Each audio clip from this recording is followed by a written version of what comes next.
Hello दोस्तों, नमस्कार। स्वागत है आपका आपके यूट्यूब चैनल एग्ज़ाम 91 पे। चलिए देखिए, हम लोग जो है अब स्टार्ट करने वाले हैं ये स्टैटिक जीके की। देखिए, जो हम लोग प्रैक्टिस सेट चला रहे थे, जो चैप्टर वाइज वो तो चलेगा ही, साथ में आपको एक प्रैक्टिस सेट ज़रूर मिलेगा, ठीक है, जो कि आपके एसएससी एमटीएस के लिए बहुत ज़्यादा इंपॉर्टेंट है। और ये क्वेश्चंस लगभग सभी जगह पे पूछे भी जाते हैं, ठीक है। मोस्ट इंपॉर्टेंट क्वेश्चंस हैं ये। चलिए इनको देखते हैं। चलिए, पहला क्वेश्चन है, किसी भारतीय राज्य में सबसे अधिक अभ्रक भंडार कहाँ है? ठीक है, क्या लिखा हुआ है? झारखंड, उड़ीसा, बिहार या आंध्र प्रदेश।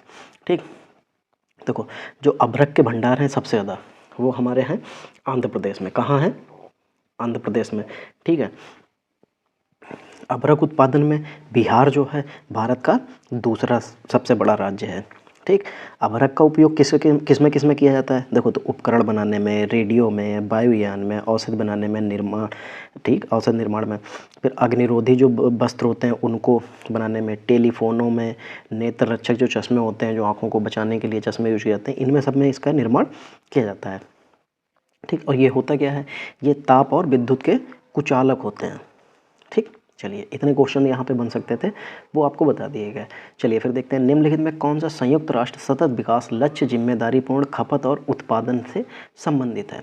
देखो, SDG 12 लिखा है, SDG 13 है, SDG 17 है, SDG 10 है, ठीक है। पहली बात तो SDG पता होना चाहिए क्या होता है, तभी आप इसका बोर्ड लगा पाएंगे। तो देखो, SDG का मतलब होता है सस्टेनेबल डेवलपमेंट गोल। क्या? सस्टेनेबल डेवलपमेंट गोल, ये इसकी फुल फॉर्म होती है, ठीक है। तो यानी कि सतत विकास लक्ष्य। क्या होता है? सतत विकास लक्ष्य, ये इसकी फुल फॉर्म होती है। उत्पादन से संबंधित फिर कौन सा हो जाएगा? तो हो जाएगा SDG 12, यानी कि सतत विकास लक्ष्य 12। ये यहाँ पे सही हो जाएगा, ठीक है। चलिए फिर 3 नंबर देखते हैं।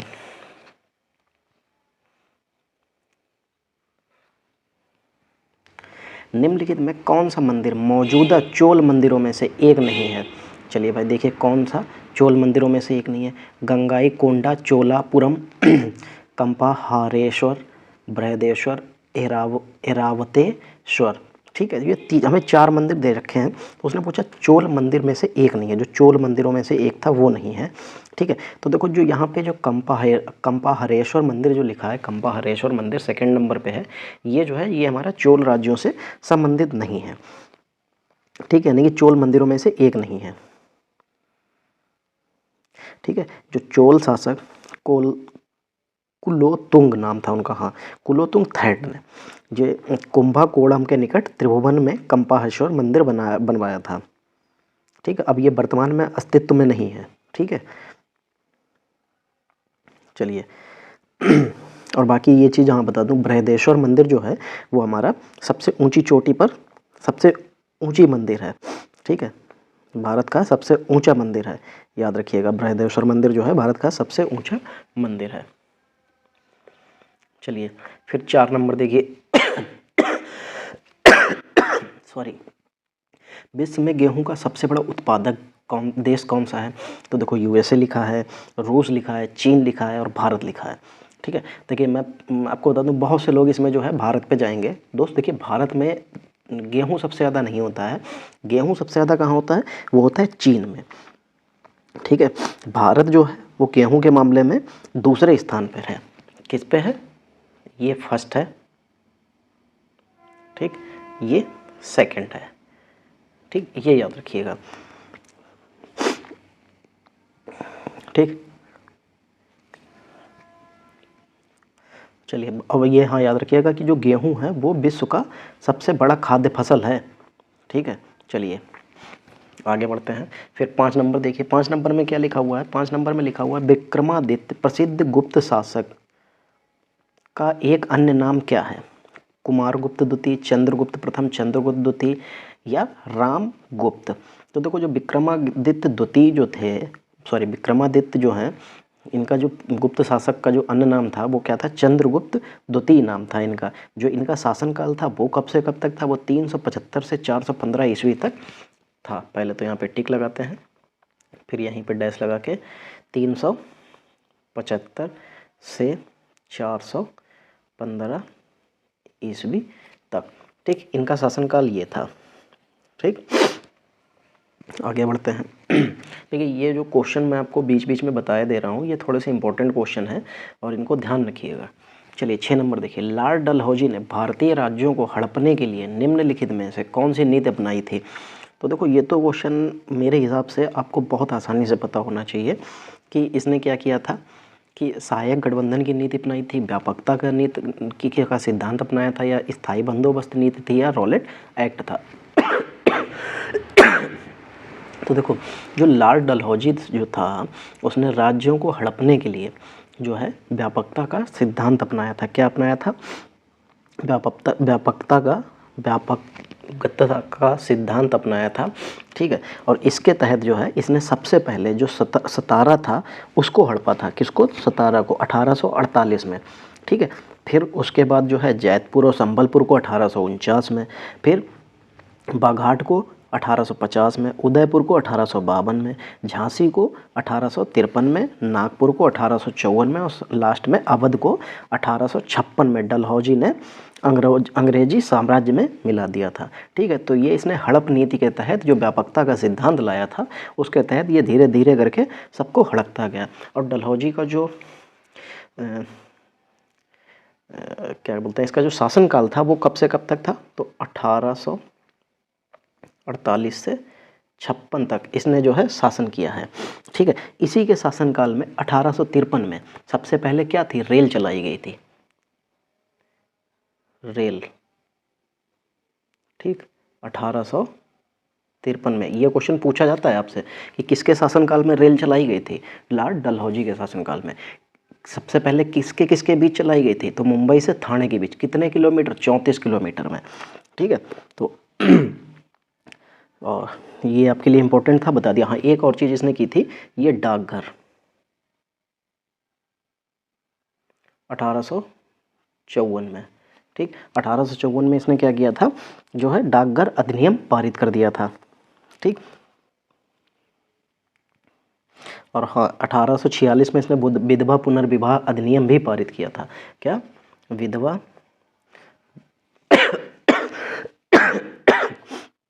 ठीक है, विधवा पुनर्विवाह अधिनियम 1856 में। ठीक है, चलिए इसको नोट कर लीजिएगा, नोट डाउन कर लीजिएगा, इंपॉर्टेंट क्वेश्चन था।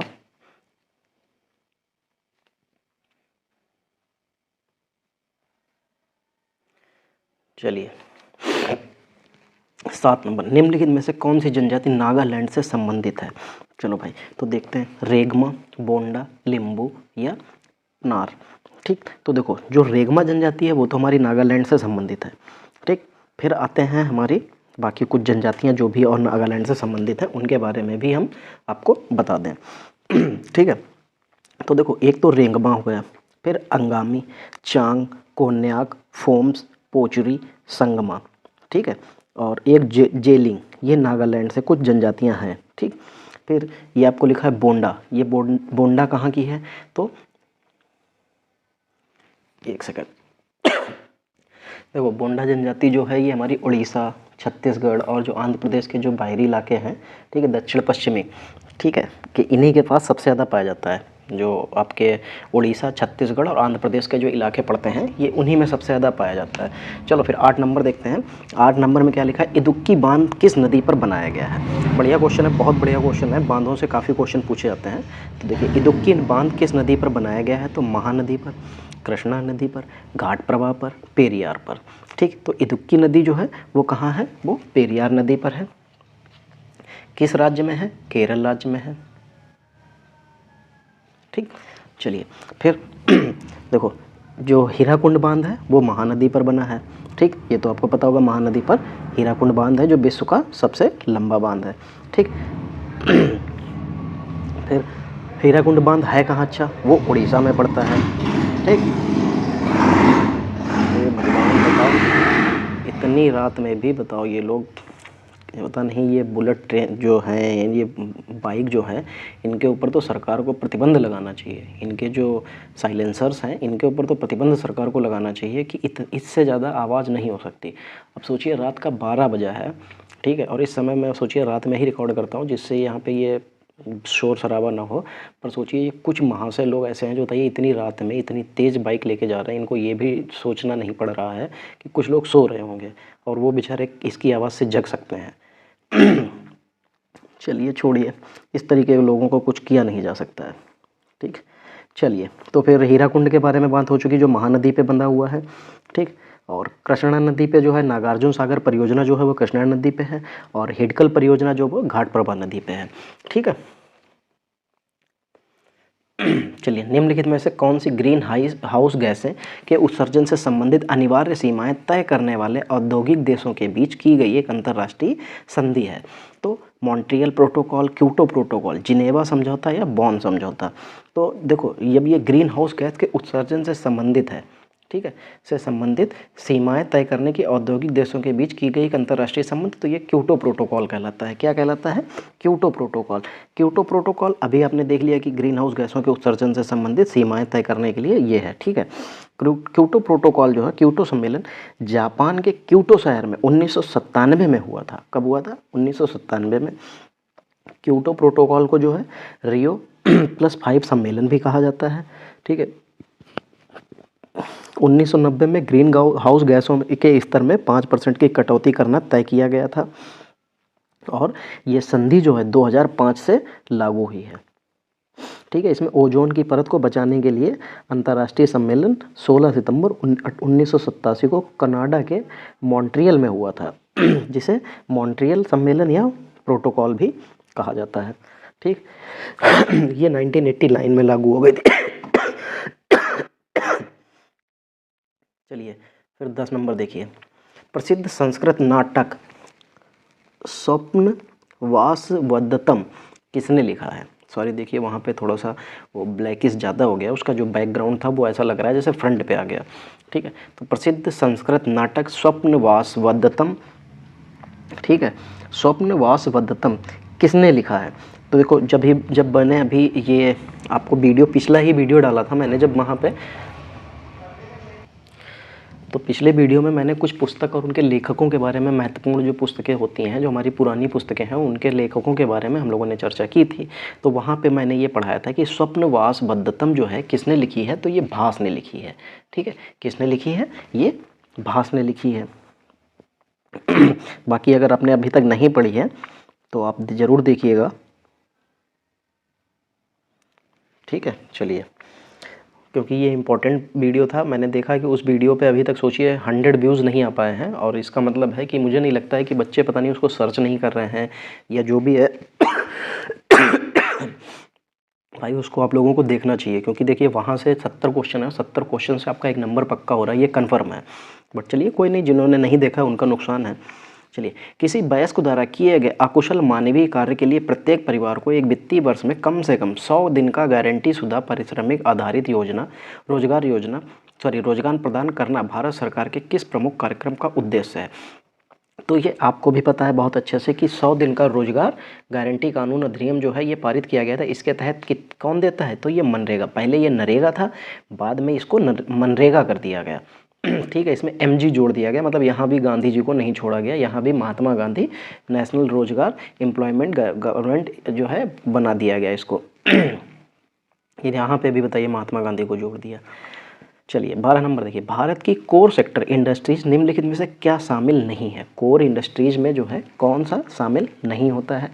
चलिए भाई देखिए, तो कच्चा तेल, उर्वरक, चीनी और सीमेंट 4 दिए हैं। इनमें से देखिए कच्चा तेल आपका भारत के कोर इंडस्ट्रीज में शामिल होता है, उर्वरक भी शामिल है, सीमेंट भी शामिल है। बस इसमें जो चीन जो है ये आपका उसमें कोर उर्वरक में शामिल नहीं होता है। देखो जो भारत की कोर सेक्टर इंडस्ट्रीज है इसमें 8 सेक्टर हैं। ठीक है। कौन कौन से? पेट्रोलियम उत्पादन, विद्युत उत्पादन, स्टील उत्पादन, कोयला उत्पादन, कच्चा तेल उत्पादन, प्राकृतिक गैस उत्पादन, सीमेंट उत्पादन और उर्वरक उत्पादन। तो देखो इसमें कच्चा तेल, उर्वरक, सीमेंट आपको दे रखे थे, चीनी नहीं है, चीनी से हमें कोई मतलब भी नहीं है।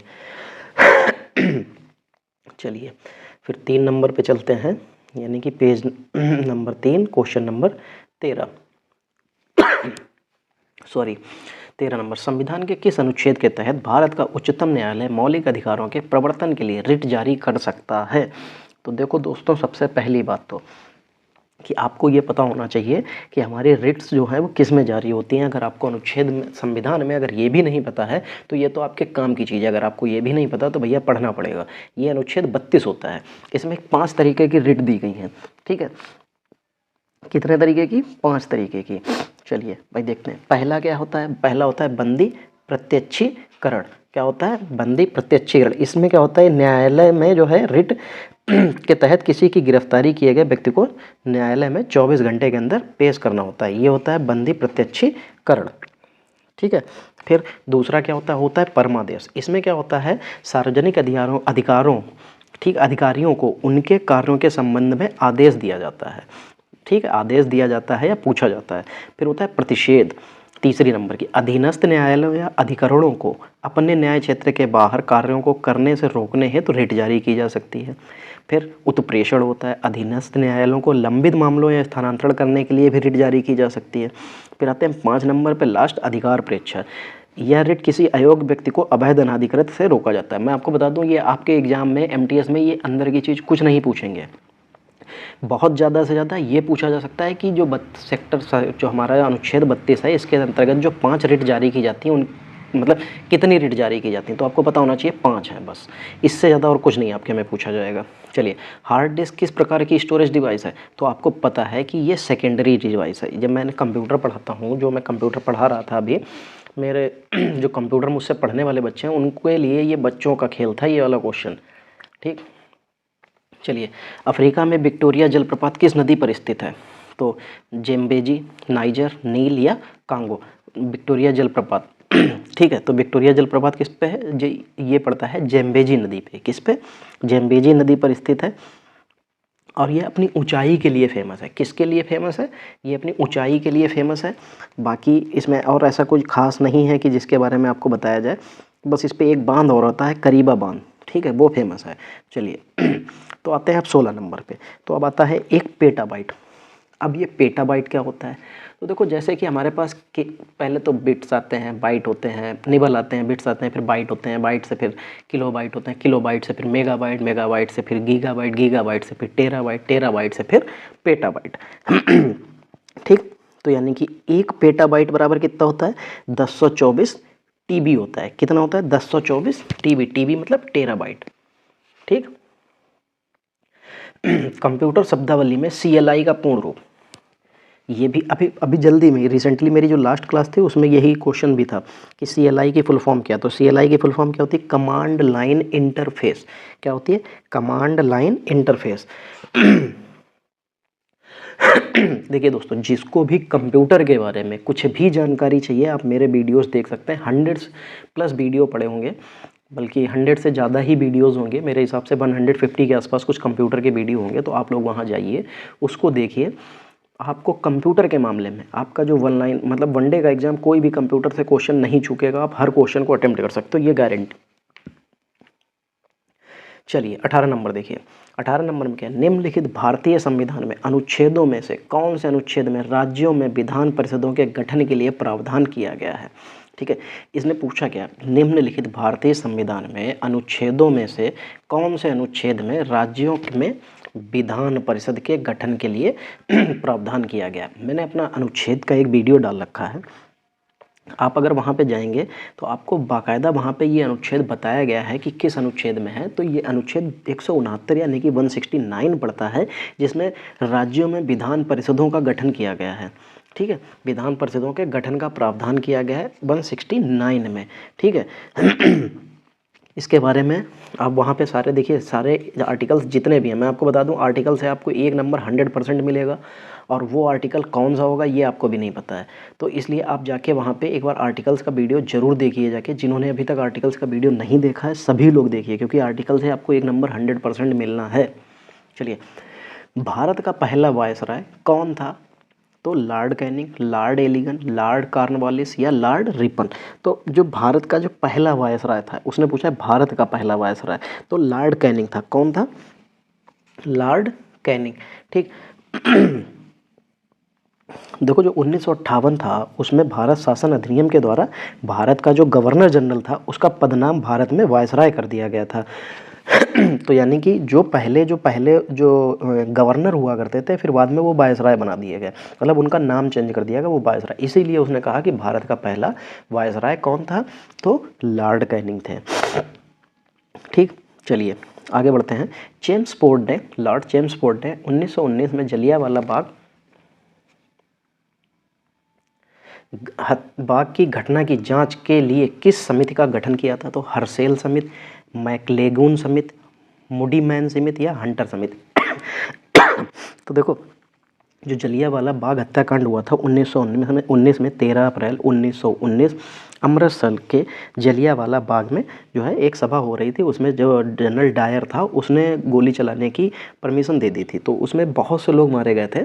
तो उसी की जो घटना की जो जांच थी उसके लिए एक समिति बनाई गई थी जिसका नाम था हंटर समिति। क्या नाम था? हंटर समिति। ठीक है, तो इसकी डेट याद कर लीजिए। जो जलियांवाला बाग हुआ था वो हुआ था 13 अप्रैल 1919। ठीक, ये 1919 में किसने किया था? जनरल डायर ने। ठीक है, जनरल डायर ने जो है इसको मतलब परमिशन दे दी थी कि गोली चला सकते हो।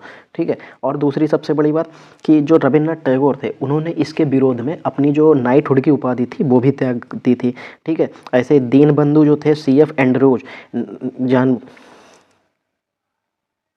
उन्होंने इसके लिए क्या शब्द यूज किया था? जो जलियांवाला बाग हत्याकांड था, जो दीनबंधु CF एंड्रोज, जिनको जो CF एंड्रोज थे, जिनको दीनबंधु भी कहा जाता था, उन्होंने इसका एक दूसरा नाम भी दिया था।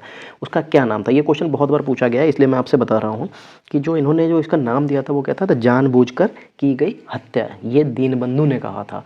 ठीक है, तो यहाँ से आपको जो है ये क्वेश्चन बनते हैं, तो याद अब कर लेना है कि जलियांवाला बाग हत्याकांड कब हुआ था। इसकी डेट पूछी जाती है 13 अप्रैल 1919। किसके शासनकाल में हुआ था? जनरल डायर के शासनकाल में होता है।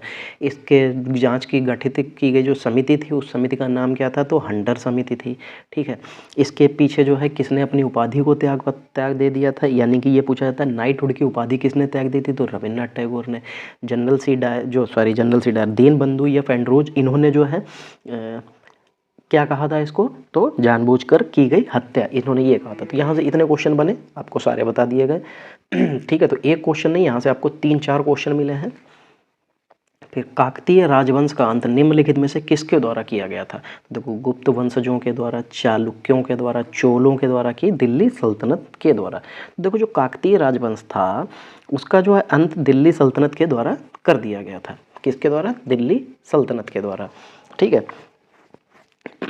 दिल्ली सल्तनत के जो खिलजी शासक थे, अलाउद्दीन खिलजी, उसका जो सेनापति था मलिक कफूर, ठीक है, उसने जो है काकतीय राजवंश पर आक्रमण कर दिया था और उसी ने इनको हरा दिया। इनका राजवंश वहीं से खत्म हो गया था। ठीक है, चलिए फिर आगे देखते हैं। 22 नंबर, लोकसभा अध्यक्ष का चुनाव किसके द्वारा किया जाता है? चलिए भाई, बढ़िया क्वेश्चन है। पहले तो ऑप्शन देखते हैं। चलिए, भारत के राष्ट्रपति के द्वारा, लोकसभा के सभी सदस्यों के द्वारा, लोकसभा में बहुमत वाली पार्टी के सदस्यों के द्वारा, संसद के सभी सदस्यों के द्वारा। तो देखो, सीधी सी बात है, लोकसभा का अध्यक्ष चुना जा रहा है, तो कौन चुनेगा? जो वहाँ के लोग होंगे। सिंपल सी बात है, जो वहाँ के लोग होंगे वही तो उसका चुनाव करेंगे। तो लोकसभा के सभी सदस्यों के द्वारा लोकसभा के अध्यक्ष का चुनाव किया जाता है। अच्छा, इसका जो चुनाव का जो लोकसभा के अध्यक्ष और उपाध्यक्ष के जो पद है, इसका उल्लेख किस अनुच्छेद में दिया है?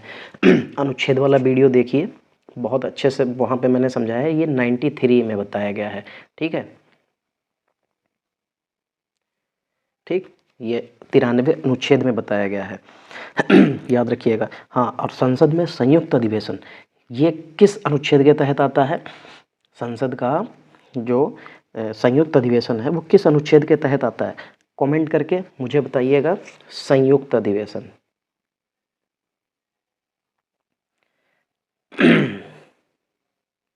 संयुक्त अधिवेशन कब नहीं, किस अनुच्छेद में?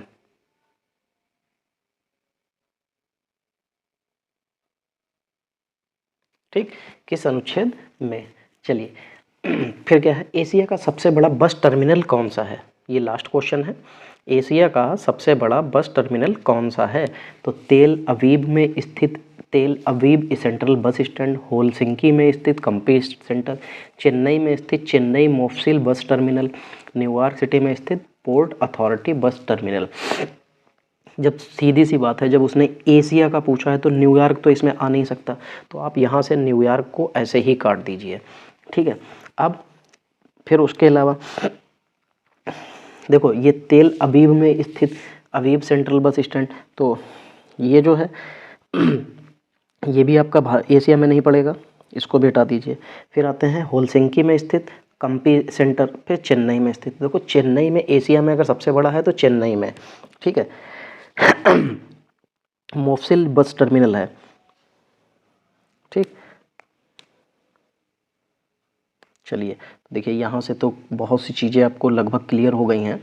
और मेरे हिसाब से देखिए, जब भी कभी इस तरीके का सेट पेपर आपके सामने आए तो इसमें आप एक चीज़ ज़रूर याद रखिए कि आपको जो एक्स्ट्रा के क्वेश्चंस बताए जाते हैं और जो एक्स्ट्रा के क्वेश्चन पूछे जाते हैं वो आप ज़रूर ध्यान दिया करिए कि क्या है क्या नहीं है, उनके आंसर आप ज़रूर देखा करिए, क्योंकि ये जो एक्स्ट्रा वाले जो क्वेश्चंस होते हैं यही पेपर में पूछ दिए जाते हैं। जो डायरेक्ट क्वेश्चन होते हैं, पेपर बनाने वाले को भी पता होता है कि ये डायरेक्ट वाले तो बच्चा कहीं ना कहीं किताब से पढ़ लेता है, लेकिन उसके साथ में जो आते हैं, जैसे मैंने अभी पूछा ना संयुक्त अधिवेशन, ये बहुत बार पूछा जा चुका है पेपर में कि संयुक्त अधिवेशन कब मनाया जाता है, संयुक्त अधिवेशन किस अनुच्छेद के तहत मनाया जाता है, ठीक है। और धन विधेयक किस अनुच्छेद में मनाया जाता है। तो ये इस तरीके के क्वेश्चन होते हैं दोस्तों, ज़रूर ध्यान के दिया करिए और ऑप्शन में ज़रूर बताया करिए कि धन विधेयक किस अनुच्छेद के तहत आता है, ये आप मुझे कमेंट में बताइएगा। और संयुक्त अधिवेशन किस अनुच्छेद के तहत आता है ये भी आप मुझे ज़रूर बताइएगा। दोनों आपके लिए इंपॉर्टेंट है, इसलिए मैंने कमेंट में छोड़ रखा है, आप इसका कमेंट में आंसर ज़रूर दीजिएगा। एक तो यहाँ से आपका ये भी पता चल जाता है कि आप लोग इसके बारे में पूरा वीडियो देखते हैं या नहीं, ठीक है दोस्तों। चलिए फिर मिलते हैं अगली क्लास में। दोस्तों जिन लोगों ने अभी तक जिन लोगों ने अभी तक चैनल को सब्सक्राइब नहीं किया है, सब्सक्राइब जरूर कर लीजिए। जो लोग नए आए हैं सब्सक्राइब कर लीजिए, जिन्होंने सब्सक्राइब नहीं किया वो सब्सक्राइब कर लीजिए। वीडियो को लाइक कीजिए, शेयर कीजिए, ठीक है। और लाइक करना तो बिल्कुल भी मत भूलिए, आप लोग बिल्कुल लाइक नहीं कर रहे हैं दोस्त, 7 से 8 लाइक आते हैं तो वो थोड़ा सा बढ़ाइए, मेहनत को थोड़ा सा अप्रिशिएट कीजिए। चलिए दोस्तों, उम्मीद करते हैं कि आप इसको ज़रूर आगे बढ़ाएंगे। चलिए दोस्तों, मिलते हैं अगली क्लास में, तब तक के लिए जय हिंद।